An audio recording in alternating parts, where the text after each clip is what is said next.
My Uncle Bill became a real working cowboy, although his foundation was as a city boy. He had this idea of cowboys given to him by those matinee movies he used to go watch every Saturday.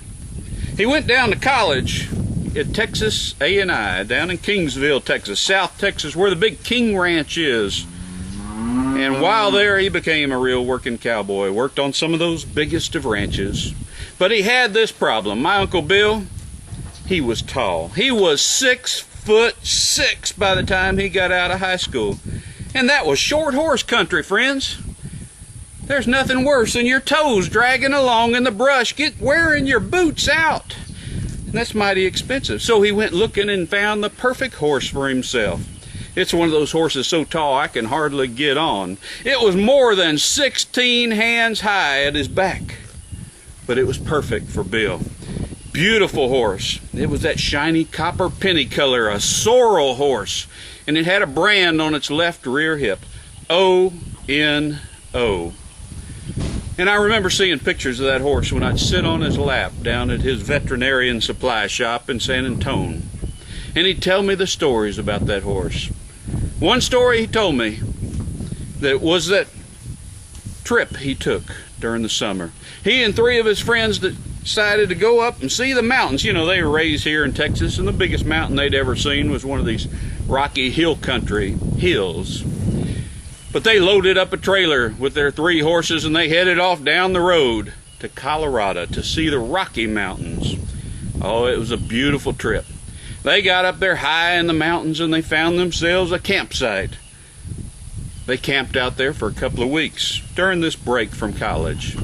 They rode all over those hills, and there was still snow up at the very top of some of those mountains. This in the summertime, when down here in Texas everybody was sweating the 100+ degree weather. They rode over a hill one day and came down in this beautiful pasture, a meadow. And the grass was growing so tall it was tickling the underside of the ONO horse and all those others. Even that big tall horse had that grass rubbing down on his belly. And they rode, and about a half mile later that beautiful grass played out and they came to rocky ground. And all of a sudden the ground even played out. They came to a sheer cliff face that dropped more than 300 feet deep. And my Uncle Bill got excited. You see, raised on those matinee movies, he had this idea in mind. Every time he saw bad guys chasing the good guy, sometimes, well, they'd jump over a chasm. Yeah, they came to that cliff face that dropped down so deep. But just 10 or 12 feet away was an opposing cliff face. And he had this brilliant idea in mind that he would jump this good, strong horse from this perfectly safe piece of ground across that chasm to the other perfectly safe piece of ground. His friends thought he was crazy. One of them's mouth was just hanging open. "You're gonna do what?" One friend picked up a rock and dropped it. And they listened and listened, and finally they heard it hit ground. That didn't deter Uncle Bill at all. He told them, "Get out of the way. He and the ONO horse were going to jump across that chasm. It's only 10 or 12 feet wide," he said. "We jumped many a dry creek beds that were this wide." They still couldn't believe he was going to do it. Some people didn't think my Uncle Bill was too sharp. Well, he backed off about 50 yards, and he put the spurs in the latigo to that horse, and off they rode, and that horse just covering the ground, kicking up clouds of dirt and rock at every jump, and finally came right up to the edge of that cliff. And that horse head and chest and front legs lifted up as if he was going to jump, but I think that horse was a little smarter than my Uncle Bill. The front lifted up, but the brakes are in the back. And that rear end of that horse dropped down almost onto the ground, and his rear hooves jammed down into that rocky soil. And, well, if he'd had rubber horseshoes on, it would have sounded like a car wreck about to happen. His hooves bit down in the ground, and he just slid right up there. And as he got to the edge of that cliff, that horse gave out a big old gasp of relief that he wasn't stupid enough to do this crazy thing my Uncle Bill was asking him to. And that horse went, "Ah."